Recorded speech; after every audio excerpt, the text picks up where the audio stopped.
The Queen's beloved private bolt hole in the Norfolk countryside. But Sandringham is in the full glare of publicity at the moment.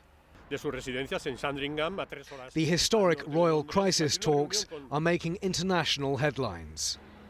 The rift between the brothers is part of it, but both put on a united front today, refuting one newspaper claim that Harry felt bullied by William. The statement read, "Despite clear denials, a full story ran in a UK newspaper today speculating about the relationship between the Duke of Sussex and the Duke of Cambridge. For brothers who care so deeply about the issues surrounding mental health, the use of inflammatory language in this way is offensive and potentially harmful." It's not even 2 years since this day, a day when the future of the monarchy could not have looked brighter. So why have things changed so dramatically for Harry? There's a pecking order in the royal family, and I think he's found it, hard to always defer to his brother, defer to sort of higher up the pecking order. And of course, Meghan comes from a very different world. She comes from a go-getting, world of acting. She's been a career woman, and I think when you join the royal family, she had to give all of that up. And clearly, she came into it thinking she'd be okay with that, and clearly she isn't.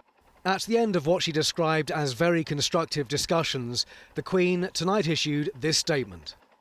"Although we would have preferred them to remain full-time working members of the royal family, we respect and understand their wish to live a more independent life as a family while remaining a valued part of my family. Harry and Meghan have made clear that they do not want to be reliant on public funds in their new lives." It was also confirmed the family will split their time between Canada and the UK. But there was no mention of who would pay for an even larger security bill, which is currently footed by British taxpayers. As the royals left Sandringham separately, they were a family in flux. Harry is no longer a senior royal. But in the long run, this may simply be seen as an evolutionary rather than revolutionary moment. Well, Simon joins us now from Sandringham. So it seems the talks have gone well, but there wasn't a lot of detail in that statement, was there? No, there wasn't, Claudia Liza, but it was a very unusual personal statement from the Queen. As you say, no detail on the titles. In fact, she calls them Harry and Meghan in the statement. No mention of their Royal Highnesses or HRH in that. No detail on the money, so we still don't know how much is going to come from Charles's private estates. And also on the security. Now, that's very much paid for by British taxpayers. A huge security bill. The number's never published, but I know it's big. And we just don't know when they're in Canada who's going to pay for their security there. Has the Canadian government agreed to that?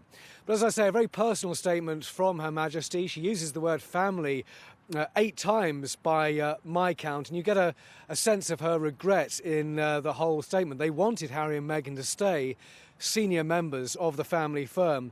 These are complex matters, she says. There's more work to be done, but she wants formal decisions in days, not weeks, and that's very much in her attitude, her makeup there of getting on with it.